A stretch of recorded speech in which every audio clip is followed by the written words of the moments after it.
எல்லா லைஃப்லயும் நீங்க கஷ்டப்பட்டு ஒருத்தருடைய வாழ்க்கையை மாத்துறது கஷ்டம். பட் இங்க ஈஸி. அது புரிஞ்சுக்கிட்டா நீங்க அதை புரிஞ்சுக்கிட்டீங்கன்னா நீங்க ஹாப்பியா இருப்பீங்க, இல்லைன்னா கஷ்டப்பட்டுட்டே தான் இருப்பீங்க. ரெண்டுக்கும் வித்தியாசம் இருக்கு. ஸோ ஓகே, அது உங்களுக்கு எவ்வளோ புரிதல் வருதோ அப்போ வந்துட்டு போட்டோம். எனக்கு அதை பற்றி இப்போ டைம் எடுத்தால் சரியாக போகாது. ஸோ சுவிட்சர்லாந்துக்கு நாங்கள் போன உடனே ஃபர்ஸ்ட் டே சூரிச், அதில் ஃபர்ஸ்ட் டே எடுத்து உள்ள காலை வைக்கும் போதே எங்களுக்கு ஒரு பெரிய ஒரு ஃபீல் இருந்தது. என்னன்னா எப்படி சொல்றது, அந்த இடம், அந்த நேச்சர் அவ்வளோ ஒரு கிளீனான ரோடு, ஏன் நம்ம நாடு இல்லை அப்படின்ற ஒரு தாட்டு. அதே நேரத்தில் இப்படிப்பட்ட ஒரு லைஃப்பை நமக்கு வெஸ்டேஜ் கொடுத்துருக்கு அப்படின்ற ஒரு ஹாப்பினஸ் இருந்தது. அது மட்டும் இல்லை, அன்னைக்கு ஒரு நாள் மட்டும் ஜூரேஜோட உள்ள அந்த ஓரியன்டேஷன், நைட் டின்னர், மறுநாள் காலையில் எதிர்பார்க்கவே இல்லை.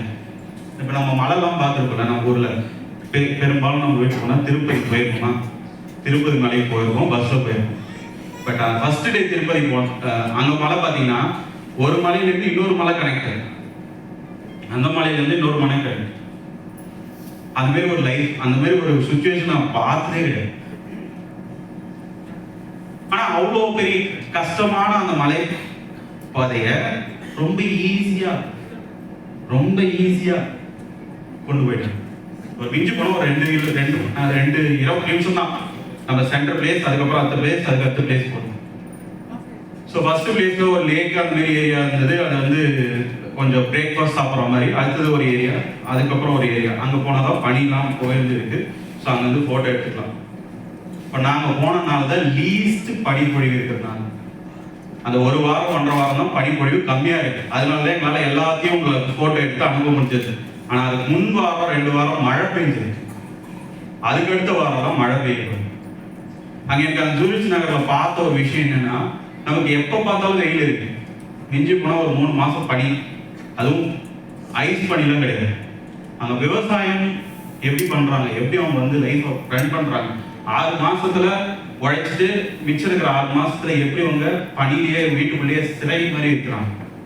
ஒரு வீட்டுக்கும் 1.5-2 கிலோமீட்டர் தூரம் இருக்கு. இதை பார்க்குறவங்க எத்தனை பேர் நீங்க அங்கே ஃபர்ஸ்ட் டே உள்ள என்ட்ரான உடனே நாங்கெல்லாம் டிஸ்கஸ் பண்ணது, எந்த கட்டணமும் ஹைட்டா இல்லையே. இங்கே நம்மளாம் 20, 30, 40 அப்பார்ட்மெண்ட்லாம் பார்க்கலாம். அங்கே எதுவுமே ஹைட்டாகவே இல்லையே அப்படின்னு நம்ம பேசிக்கணும். ஏன் அதை பேசணும் அப்படின்னு கேட்டிங்கன்னா, ஏன் அது ஃபீல் ஆச்சு அப்படின்னு அங்கே போன பிறகு தெரிஞ்சது. அந்த சூரஜ் சிட்டியில் மொத்தமே 4.5 லட்சம் பேர் தான் வாழறாங்க. எத்தனை பேர்? 4.5 லட்சம் பேர் தான் வாழறாங்க. அப்போ அவனுக்கு அடுக்கு மாடி குடியிருப்புல வத்திப்பட்டி மாரி வீடு தேவை. இது எத்தனை பேர் இமேஜின் பண்ண முடியும்? இப்போ நம்ம வாழ்க்கையில் பக்கத்தில் நெருக்கமாக ஒரு வாழ்க்கை வாழ்ந்துட்டு எதார்த்தம். அங்கே ஒரு வீடு நம்ம வாங்கணும் அப்படின்னா மினிமம் 10 கோடி கையில் இருக்கு. எத்தனை கோடி? 10 கோடிக்கு தான் இங்கே என்ன வாங்கிடும்? என்னங்க?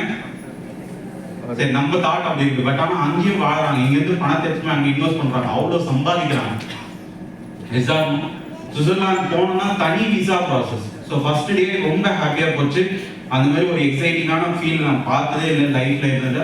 ரெண்டாவது, நம்ம இங்கே போனோம்னா 10 பேர் சேர்ந்தாதான் அந்த கேபிள் கார்டெல்லாம் எடுப்பாங்க கரெக்டா. பட் நான் போகும்போது ஒரு 4-5 பேராக போனோம். வரும்போது கொஞ்சம் நான் கொஞ்சம் மிஸ் ஆகிட்டேன். ஆனால் நான் தனியாக தான் வந்தேன். தனியாக மீன்ஸ் எனக்குன்னு தனி அந்த க்ரோப் கார் கேப். ஆட்டோமேட்டிக்காக அது பாட்டு ரன் ஆகிட்டே இருக்கு. நீங்கள் ஏறினாலும் போவோம், இல்லைனாலும் போவோம். யோசிச்சு பாருங்க. அன்இமேஜினபிள், இமேஜினே பண்ண முடியாத. எத்தனை பேர் ஃப்ளைட் ஏற்கனவே போயிருக்கீங்க? Very good. இந்த ஃப்ளைட்ல போகும்போது ஒரு மேகக்கூட்டத்துக்கு மேலே பறப்போம் பார்த்தீங்களா? இது கீழே பார்த்தா மேகக்கூட்டம் மட்டும் தான் தெரியும். அந்த ஃப்ளைட்டுக்கு மேலே